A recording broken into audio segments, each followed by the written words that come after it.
Welcome to Life Lessons with Dr. Cunningham, where who you are matters more than what you do. This channel features high level professionals where we discuss their lived experiences and lessons learned. Thank you so much for joining the channel today and welcome, Dr. India Senia. How are you?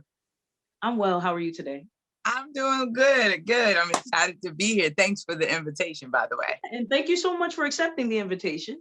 And so, just to Absolutely. share a little bit about Dr. Senia today, Dr. Senia is a mental endurance specialist and a professional school counselor. Dr. India has over 15 years of experience in the following areas: education, K through 12, school counseling, exercise and fitness development, and sport performance and psychology. Dr. India has made it her mission to provide mental health services that speaks to the totality of a person. Her focus and passion are to provide mental endurance skills that will elevate everyone from a life of mediocrity to acquire the life of their dreams. And I think that's great. And just so you know, today, I know you all are used to seeing me in my professional corporate look. But today I am ready for fitness. Do you see this? I have my gloves on and everything. So today we're going to be doing a little bit of fitness while we also have a conversation with Dr. India today. And thank you so much for allowing me to be one of your clients today, Dr. India. Awesome. We go back a long time, so this is great. This is great. Great. Yeah. And how about we actually start off with that part? Talking a little bit about how we are connected. Like, how do we know each other? Where did our paths cross in life? Wow. Well, if I am not mistaken, I believe it was around 2003. I joined Triumphant Ministries, and I believe it's Triumphant Christian church. Christian church now. When I did join, it was Triumphant Ministry, and that was 2003, like I said. And it was actually right off the hill of losing my father. So I was about 18. My mom let me make that decision to join a church by myself. And TMI was the church that I had chose of that time. She didn't care where I went as long as I was going somewhere. And that is your family's church. And that's how we got connected. And my family, several family members also attended the church. So it was just like I was being welcomed as family. Well, I'm so glad that you are definitely, a part in that we were able to cross paths during that time. It definitely is truly a triumphant and Christian church ministry. And so I know that a lot of people have grown and been able to make great, professional connections and also spiritual connections, in order to continue to, grow and develop as individuals, as believers. And so I'm so glad that we were connected in that way. Can you share a little bit more about your life, but before you even got to Triumphant Christian Church, or TMI at that time, Triumphant Ministries Incorporated? I would like to know, like, where is it that you grew up? Like, what's your family upbringing and background? Well, I was born and raised in Bridgeport, Connecticut. Was born in Park City Hospital, right off of Park Avenue. And my family's large. So I have been blessed to have a very large family on both maternal and paternal sides. You're talking about 14 children on my grandmother's side from my mom, and then my dad had 8 siblings. So my mom has 14 siblings, my dad had 8 siblings. So when I say family was everywhere all the time, I don't think I had a real friend until, like, I didn't know that that's what people had, because my family was always around. We traveled a lot. We moved in 91 down to Conway, South Carolina. So I started my education down in, like I said, Conway. We were down there for about 5 or 6 years. My dad was an executive chef in Myrtle Beach downtown. So we were always at the hotel. And until about 95, when my dad started to really get ill. And so we transitioned back up to Connecticut and back to Bridgeport. And, my dad had a restaurant. My mom and dad, they both had a restaurant called Divine Hoagies and Catering. And so I learned. Wow. Yeah. Now, you know that they were church business owners. Excuse me for saying that, but Divine and Holy Catering. Is that what? Yeah, no, it's called Divine Hoagies. So it was like, Excuse me, I thought it said Divine Holy Catering. I'm about to say. no, but that's where my love for entrepreneurship was developed. Because at 10, my dad had me in the restaurant, all over the place. And because, prior to that, we were, like I said, in South Carolina at the hotel, I learned a lot. I was always in the kitchen. I was a daddy's girl. I was always around my father. And so it sparked something in me that I didn't know, I didn't know that eventually I would find a love in business and want to, enhance my craft for myself. And so that was my early childhood. And then, things started to shift, like I said, around like 95, 97, when my dad started to get really ill.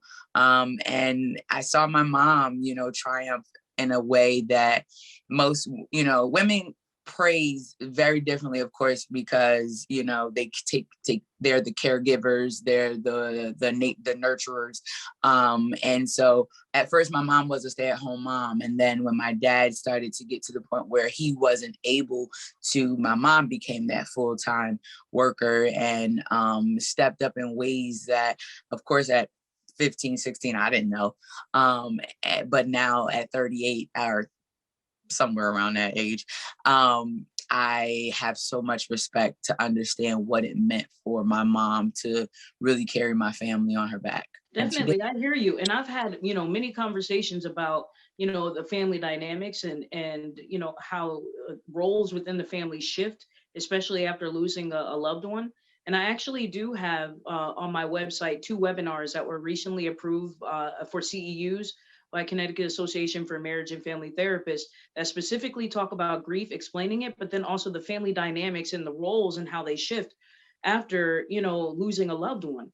And Yeah. so, it's such a major conversation. So I am putting a plug in there purposely, but at the same time, I want to be able to have to talk a little bit more about this is what I mean. And, Okay. and how that actually influenced where you are now, as far as when you talk about mental endurance, when you talk about focus, when you talk about passion, when you talk about you having a business, and you do have a business now. And so, like, how did you, grow through those experiences that you just mentioned?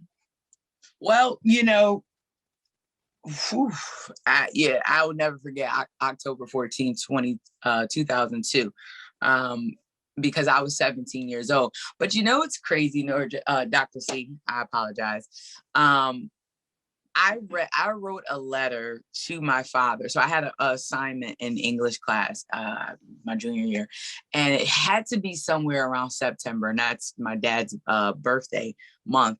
And they asked us to write a letter to any person dead or alive. And I chose to write it to my father because at that point, my dad was we had started doing not grief counseling, family counseling, because he was at that, he was at Yale New Haven Hospital. He no longer could go to the local hospitals in Bridgeport. He had to be, all his doctors was in Yale. And so they started having us do counseling. And let's just be honest, in the early 2000s, especially in Black American Christendom, at least in my home or my family, counseling was not something you did. And it definitely wasn't something you spoke about. So for my mom to be a trailblazer, at least in my eyes, in this nature, I have so much respect for her because she allowed us to meet with families that were going through the transplant process. So my dad needed a heart transplant. And so I'll get back to the letter, but we were going through the transplant process.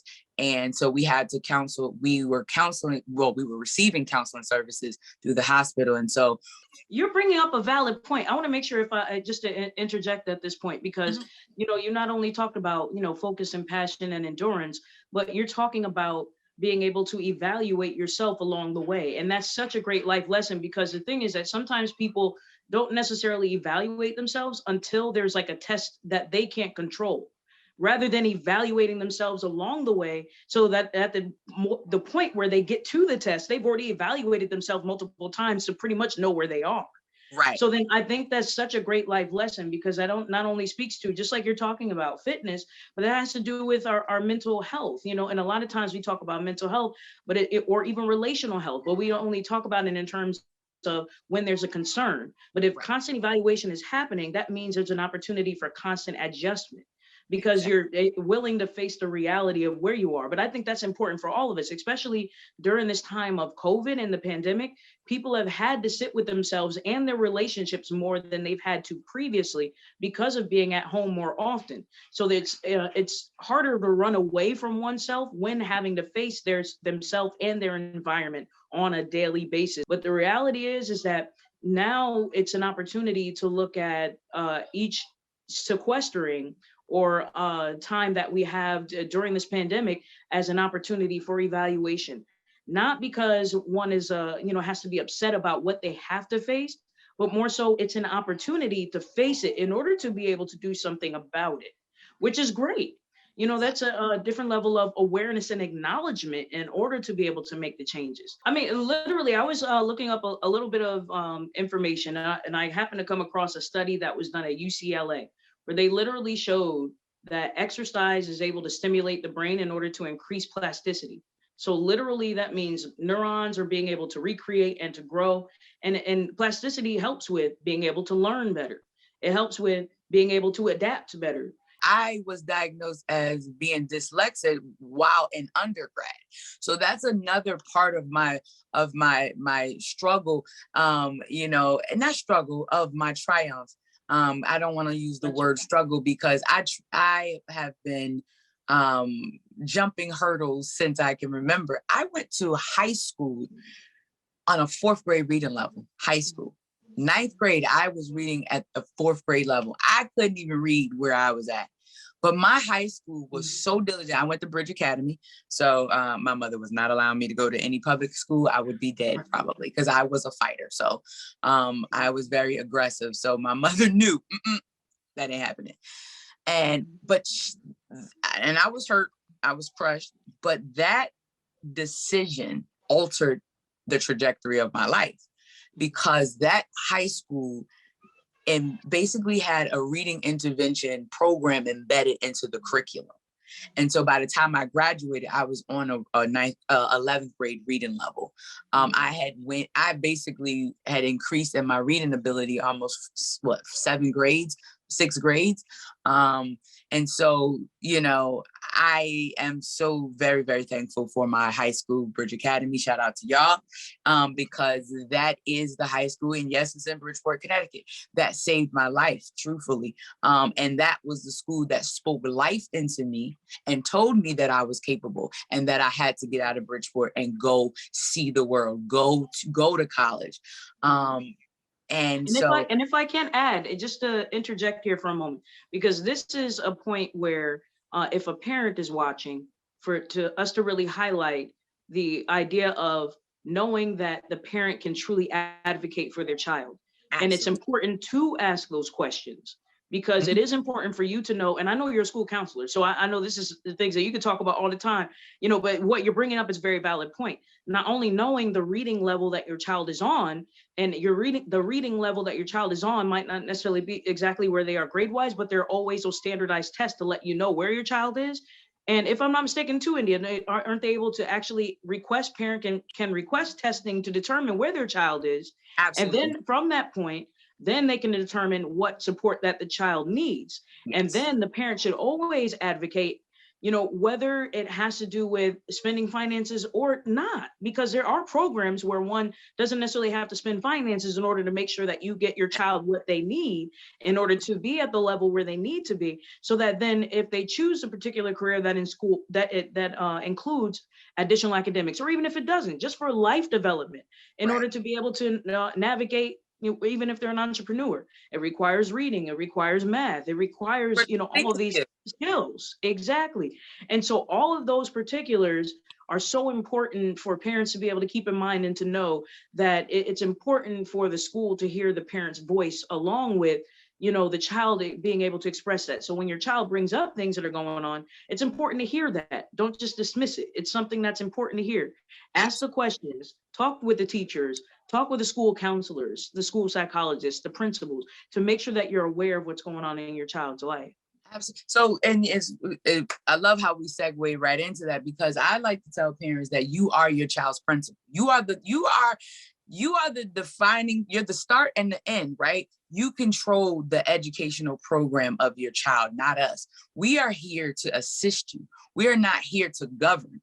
So, a lot of parents let the education system be in the driving seat, when that it should not be. We are the co-pilots. You are the pilot. So it is very important to know your child. You know your child.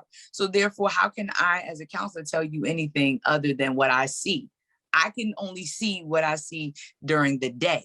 You know the child in and out. So, and you know the child very intimately, where we do not. So please, please, please, please do not take my credentials as being the end all be all. No, they're not, because you're the parent. And I say that because I tell anybody and everybody, my mom didn't have she only has a high school education, but my mother knew the difference between an A and an F. And my mother knew that in order for me to be something, I had to leave the environment that I was in. I had to study more, and she was okay with that. My mother never let the death of my father be my crutch. Ponder on that one. My mother could have, because she was in a position where she lost everything. And she was in a position where she could have been like, nah, I need you to stay home to help me. But she was like, no, baby, go about your business. Do what you got to do. I went to summer program, EOP, shout out to y'all, because I didn't get accepted through regular admissions. And I wanted to go home. I was crying. The counselor called her. My mother was like, she will be okay. I ain't coming to get her. Because she knew that I had something in me that if I came back to where I was at that particular time, it would have never happened. The call on my life would have never come to fruition had I not been exposed. And so that's important. And I tell anybody and everybody, you don't need an education or a college education to be able to know what your child needs. It's being that pilot and collaborating with the individuals who may have gone further than you. That's Right. it. That's definitely, I completely agree with that. Making sure that, I always talk about the village raising the child, but it really is a matter of a community in order to be able to support, seeing that child grow or develop. Almost kind of like, you see, the tree in the background. In order to develop to get to that particular point, it requires nurturing, it requires nutrients, it requires a collective, and that's the community, in order to be able to see someone flourish, to be a contributing, upstanding citizen within the community that they live in, or even potentially globally. I mean, you never know who a child can become. It's just a matter of at least having that right person that could say something that plants a seed in their mind, and then all of a sudden they end up becoming who they are. Like, I know I was literally watching, what was a Netflix series recently where they were talking about, I believe his last name is Kaepernick. And, him sharing his story and where he came from and being adopted and, always never really feeling like he was always like the first choice because of, him being in a predominantly like Caucasian community and things like that, but also with consideration of what he had to deal with and sort of the prejudices he had to go through, but then and also just the dedication. And it made me think about it because it was him being athlete, but truly the focus that was required for him to be able to get to where he wanted to go, because he already knew that he wanted to eventually become a quarterback.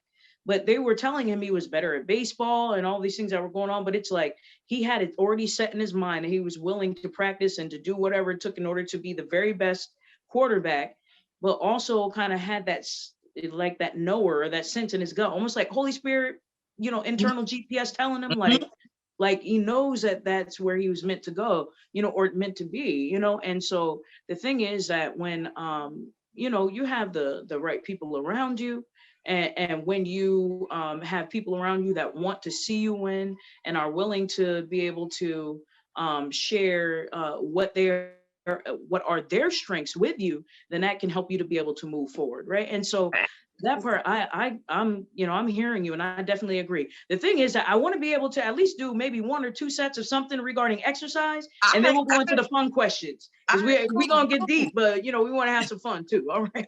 All right, so let's start out with I hope you're ready with some I'm squats. ready. Let's go. So I want you to get the weight that you had that, I'm gonna get the medicine ball. I'm gonna get the medicine ball and move my yoga ball out the way. So for me, because I got nice legs, so I'm always willing to train my legs, because that's where you burn a lot of calories. So I have a 10-pound medicine ball. I'm not sure how yours is. So because you have about 15, 20 pounds, something like that. Yeah. So what you want to do is basically you're just gonna hold it and squat up. Now make sure your knees, when they come down, are not going up in front of your toes, so that you're just a 90-degree angle. And I'm gonna do this. Let's do 15. Okay. 1, 2, 3, 4, 5, 6, 7. Make sure you're breathing. 8. Inhale, going down. Exhale, going up. 9, 10. 5 more. 1,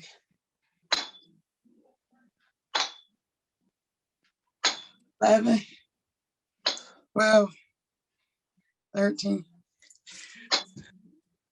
14, 15, 16. Oh, I said 15. All right. You want to do more? I know trainers will We're going to do some curls. We're going to do some curls. Okay. 15 of these as well. 1, 2,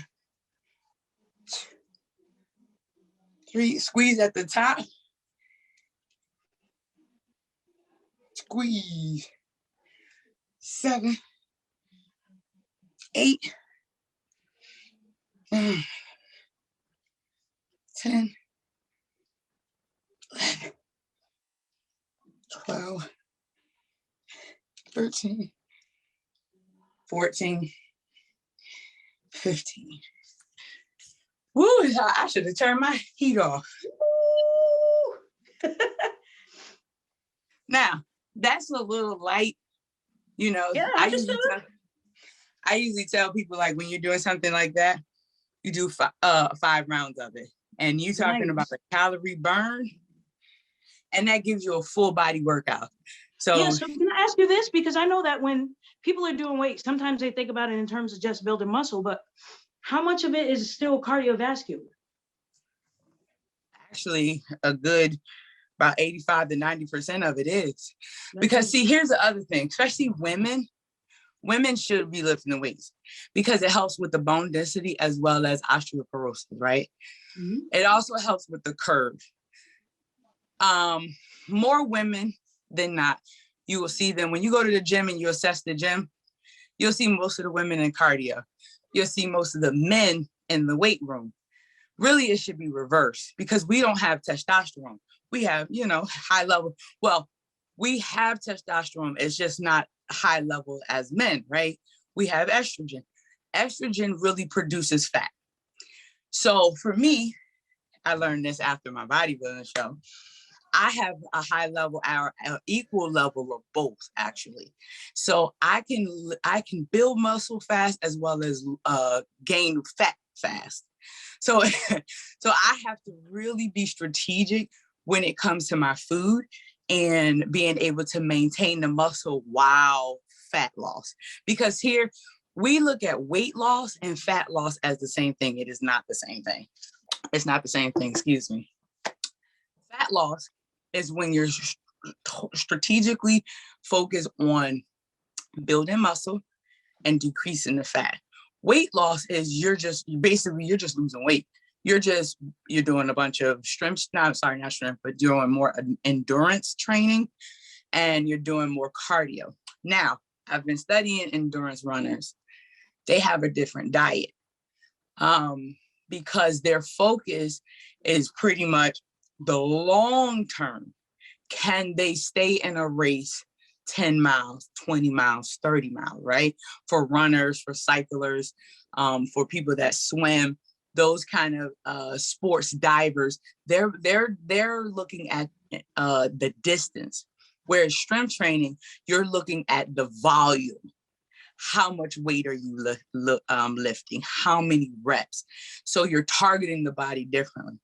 The reason why I say women, and research shows that women should lift weights, is because, like I said, bone density, but you actually burn more calories lifting weight.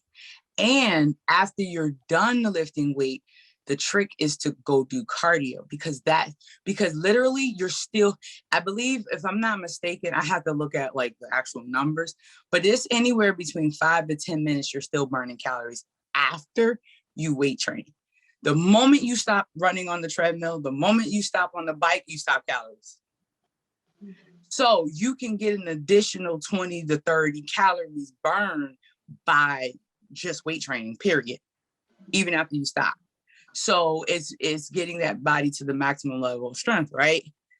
But most women all they want to do is cardio. And I'd be like, oh my God, just do, oh, I don't want to look like a man. You're not gonna look like a man. You're actually gonna look like Michelle Obama and Angela Bassett. That's where the curves come. That's why their arms look the way they do.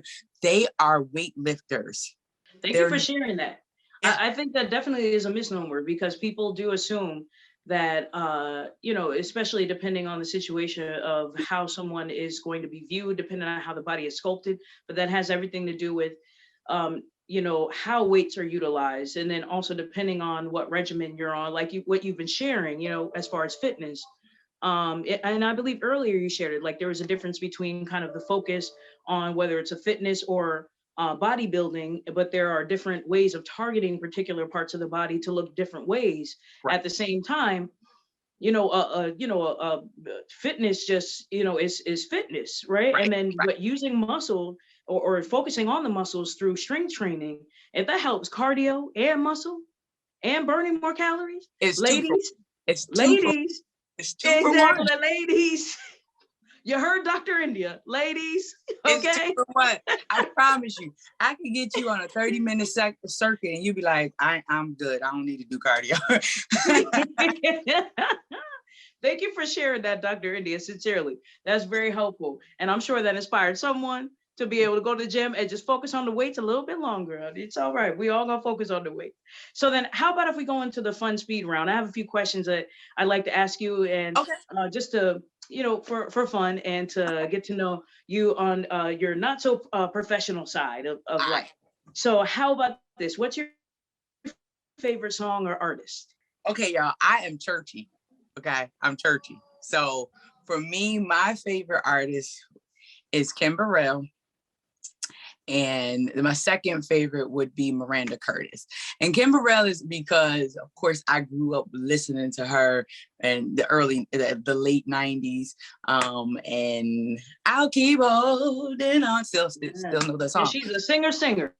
She's the singer. She trains the best. She trains the best. Yes, she does. She's Beyonce trainer, by the way. See, so I'm saying, and Brandy. And Brandy.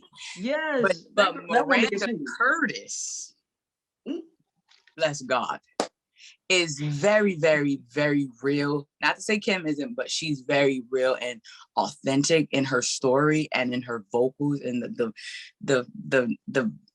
oil. She oily. I like oily singers. And so now if I had to go more contemporary, Brandy is my favorite. Definitely will always be from Cynthia. That would be more recently would be a girl named Christina Savannah or Savannah Christina. It's one of those. I'm sorry. She has a song called Self Love. I have been really listening to her music. So yeah. And I love my shouting music. Yeah, so I'm a church girl, so I understand. And listen, now, I go to the gym and listen to shouting music. Yeah. Okay, so how about a favorite series, movie, or actor? I love anything Tyler Perry, to be honest with you. I love Daddy's Little Girl. And I don't know if that's just because I lost my father at a young age, and it just always touched my heart to see that movie unfold and his father fighting for his children. I love that movie. I love The Color Purple. Anything about our history, I am digging my heels in. I've been really reading post-traumatic slave syndrome. So hopefully they make a movie about that eventually, but we'll see. So yeah. Thank you for sharing that. Now, how about your favorite way to de-stress besides the gym? Because you've already talked about fitness. I make jewelry. I picked that up over the last year. One of my really good friends, she lives in New York. She's into crystals and healing. And so I started going to like bee shops with her and looking at different crystals. And I was like, oh my God, I actually really like this. It's calming.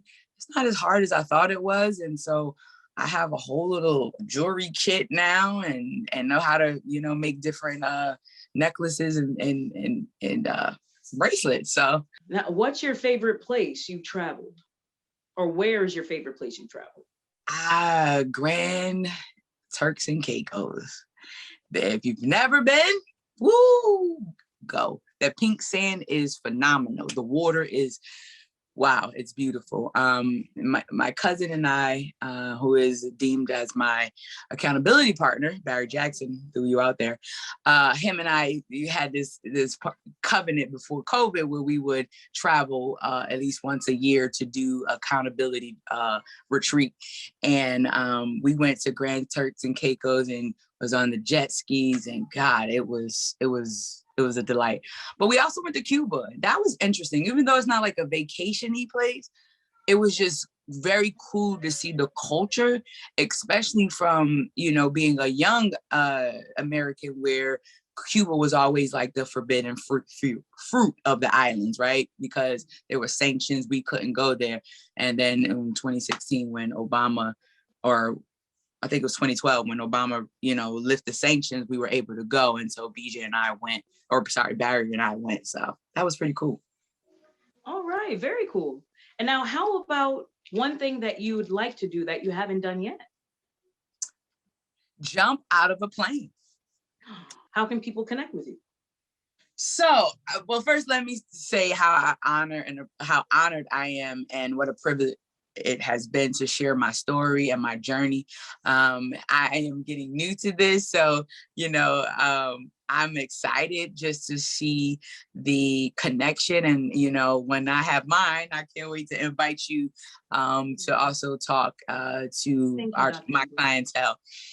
Now, you can find me social media, basically on IG. Facebook, Instagram, and TikTok at the Mental Endurance Coaching. So it's Mental Endurance Coaching, at Mental Endurance Coaching. I am there on, like I said, Facebook, Instagram, and Twitter, as well as TikTok.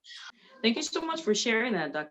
And we thank you so much for being a part of this life lessons episode.